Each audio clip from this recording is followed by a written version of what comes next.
Olá, seja bem-vindo ao Vamos Falar de. O assunto do programa de hoje é o coração, as doenças cardíacas, os transplantes, formas de prevenção. Vamos saber como estão os transplantes aqui no estado do Paraná. Nós convidamos aqui 4 profissionais que podem trazer importantes informações. Começamos aqui com o Dr. João Vítula, que é médico cardiologista, pertence evidentemente à Sociedade Paranaense de Cardiologia e é diretor da Quanta Diagnóstico e Terapia. Obrigado pela sua presença, Dr. João Vítula. Débora Mocelin, nutricionista, trabalha com esportistas aí de alto rendimento. Também com certeza terá boas informações para passar aqui para a gente sobre como fazer uma nutrição adequada para não ter problemas cardíacos, não é verdade? Daqui a pouco conversamos mais. Edgláucia Repula, assistente social da Central Estadual de Transplantes, está aqui com a gente. Tem números importantes aqui também para falar aqui sobre os transplantes aqui no estado. E Antoninho Pereira, que é coordenador de transplantes da Santa Casa de Misericórdia, que completa agora, o Antoninho me falava agora há pouco, completa 20 anos do primeiro transplante ali na Santa Casa. E a equipe é a mesma ainda. Antoninho, nós já conversamos. E a gente vai buscar material sobre doenças cardíacas e sobre coração, essa coisa toda, a gente vê notícias como essa. Índice de doenças do coração continua a subir no Brasil. Previsão é que até 2030 as mortes cheguem a 23 milhões.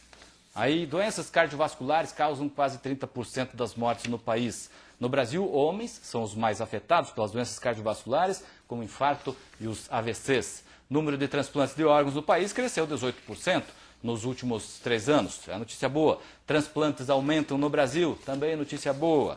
Atividade física, ainda que tardia, ajuda a proteger o coração. São algumas informações que você vai buscar na internet, está lá. É um universo de informações a respeito do coração e dos problemas das doenças cardíacas. Débora Mocelin, nutricionista, você concorda com o médico, com o Dr. João Vítula? É preciso começar muito cedo mesmo e evitar o salgadinho, aquela alimentação errada que as crianças tanto gostam? Como o doutor comentou, os cuidados devem começar o quanto antes, né? E deve ser desde a infância.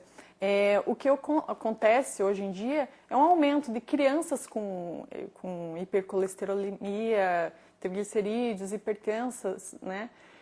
Por conta dessa alimentação que é praticamente industrializada. E esses alimentos industrializados, eles contêm muita gordura hidrogenada.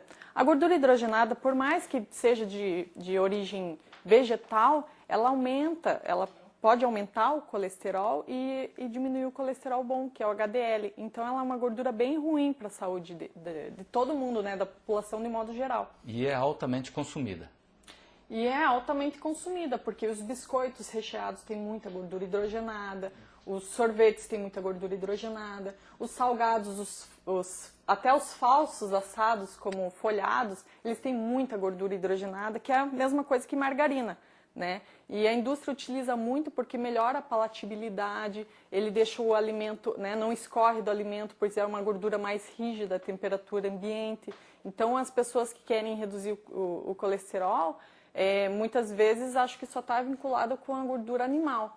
Realmente, tem que cuidar. Mas assim, existe uma parcela da população que mesmo fazendo dieta tem um colesterol que é hereditário. Então assim, você tem que ter um cuidado, né, um manejo nutricional, mas é importante ter um acompanhamento também com o médico para fazer novos exames, para avaliar se realmente esse colesterol está reduzindo com a alimentação.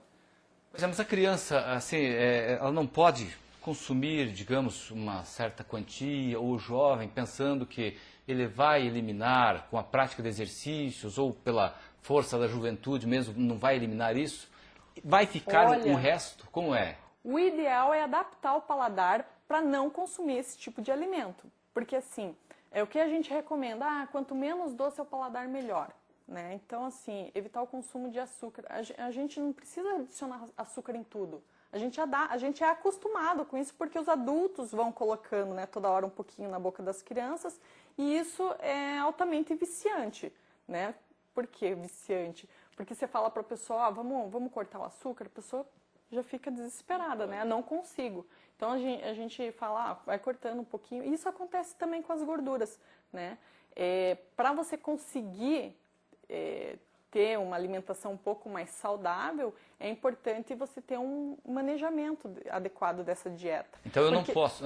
Sabe por quê? Porque as pessoas que ficam muito tempo sem se alimentar, elas acabam tendo mais afinidade por alimentos que fazem reserva de gordura. E quais são eles? Os doces e as gorduras. Então, a gente recomenda que a pessoa tenha uma alimentação regular para que ela nunca esteja com muita fome. Porque quando você está com fome, é uma necessidade fisiológica. Você vai procurar o alimento que vai fazer reserva. E são esses alimentos que também prejudicam a saúde de um modo geral. Então não dá para pensar daquela forma que, porque é criança, tem muito tempo ainda, porque sou jovem, pratico exercícios, eu posso consumir de qualquer forma. Hoje mesmo, na hora do almoço, eu vi de alguém que come gordura porque um dia vai morrer. Mais cedo ou mais tarde. Como é esse raciocínio aí? Olha, não pode. Na verdade, eu até tendo alguns pais, né, que são pais, enfim, e a gente analisa muito o recordatório alimentar da pessoa, como que é a rotina dessa pessoa, e às vezes um adulto fala bem assim, eu comi um doce e tal, porque eu tenho criança em casa. Eu olho e penso assim, poxa, daí que não deveria ter esse tipo de alimento por ter uma criança em casa, né? Então, assim, dentro do ambiente familiar, evitar ao máximo esse tipo de alimento. Óbvio que todo mundo tem vida social, né? De repente, vai numa festinha de criança, você não vai poder proibir seu filho de consumir determinados alimentos, mas no ambiente familiar, ter doces, ter esse tipo de alimentos que trazem problemas, né? No futuro, doenças crônicas, como diabetes, hipertensão, e doenças cardiovasculares. Então, é bem importante que se tome esse cuidado quanto antes. Bom, e se não tomar esses cuidados, fatalmente vai chegar a ter problemas diversos, diabetes, como o Dr. João Vitor já falou, e aí problemas de coração também, que pode chegar até a precisar de um transplante.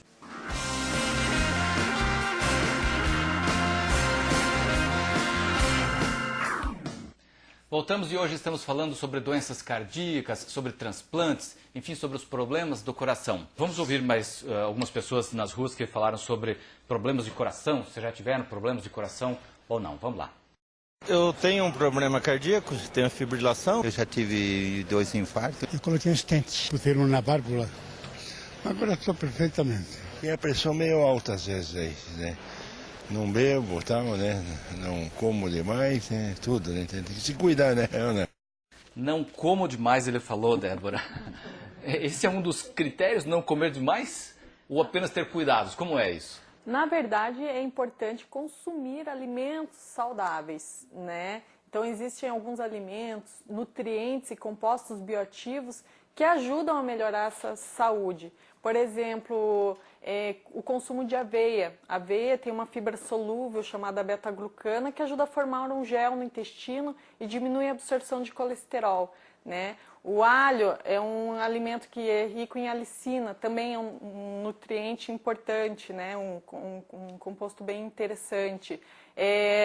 A pessoa consumir, se a pessoa já tem, né, problema cardiovascular, diminui a ingestão de carnes, né? Porque a carne ela eleva muito a homocisteína, que é um fator de risco para doença cardiovascular. Então, assim, ingerir mais cereais integrais, vegetais verdes escuros, que tem também, né, ácido fólico, vitamina B6, vitamina B12, que ajudam a controlar, né, essa formação de homocisteína. Mas, assim, a alimentação deve ser cuidada de um modo geral, né? Não somente pontual, cuidar de uma refeição somente e depois não ter mais esse cuidado. Com certeza. A gente falou agora há pouco sobre o açúcar. Eu posso sempre substituir o açúcar, ou na maioria das vezes, pelo adoçante ou não? Na verdade, a gente recomenda que quanto menos doce ao paladar, melhor. Porque assim, e você adapta o paladar. Por exemplo, se você costuma consumir 2 colheres de açúcar, passa para 1 colher de açúcar até zerar, que é o ideal. Você consumir o alimento sem açúcar, para saber o real sabor do alimento, né? Se você é acostumado a usar 8 gotas de adoçante, reduz para 4. Por quê? Quando a papila gustativa entra em contato com o sabor doce, seu corpo se prepara para receber um açúcar que não recebe. Isso pode dar mais vontade de consumir doces, né? Então, não adianta você querer tapear o teu organismo, porque a natureza é muito sábia, né? Ah, eu quero emagrecer, vou lá, fecha a boca, pula refeições. Em algum outro momento, você vai fazer a compensação. E nessa compensação, você tem compulsão. Então, daí fica bem difícil você ter um controle.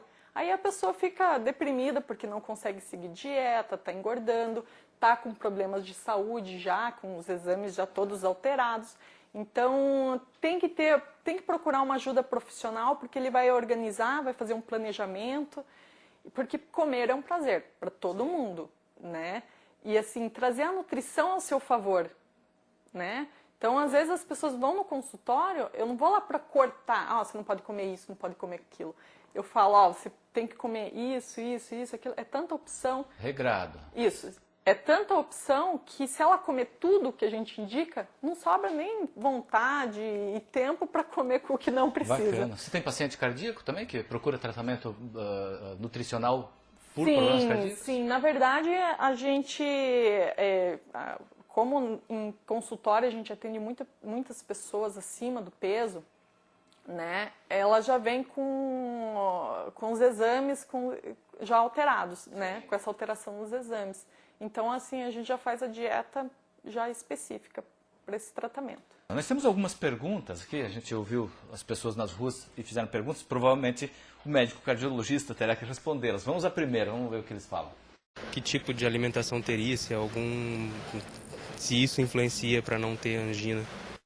Bom, essa não é. Vamos com a Débora aqui. Tipo de alimentação para não ter angina, Débora. E daí, o que você responde para ele?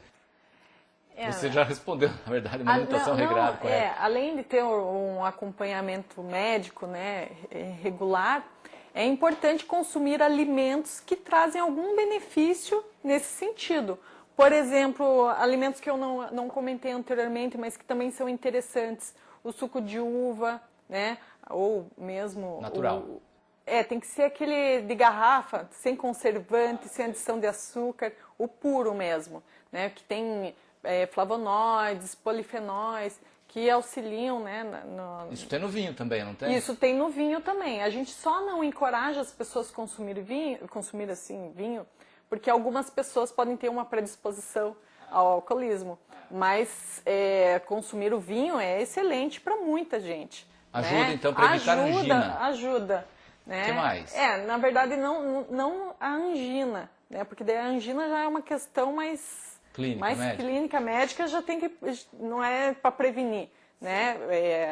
Aí já é uma questão que tem que ir no cardiologista se já está tendo angina. Sim. Mas, de um modo geral, se a pessoa já tem um problema cardiovascular, ela tem que procurar uma alimentação mais saudável, ou estilo de vida mais saudável, praticar algum exercício dentro da limitação dela, sempre com orientação profissional, nunca por conta própria, né? Então, o outro alimento que também contém compostos interessantes é o chocolate meio amargo, que também é rico em flavonoides. Então, tem alguns alimentos que são bem assim, conhecidos e tal, mas as pessoas daí, podem assim, consumir frutas, com tranquilidade. Verduras, vegetais verdes escuros, como eu comentei anteriormente. Se não tem a possibilidade de consumir um arroz integral, você pode colocar linhaça, chia, aveia na comida salgada, ela não altera muito o sabor, em vez de adicionar farofa, coloca aveia por cima, tanto do alimento doce quanto do alimento salgado. Não altera muito o sabor e dá mais nutrientes para essa alimentação. Então tá certo, nós estamos chegando ao final do nosso programa de hoje, foi muito bacana conversar com os senhores aqui. E muito obrigado a você que esteve com a gente aqui na TV Sinal com essas informações aqui no Vamos Falar de. Hoje falamos de coração. Até uma próxima.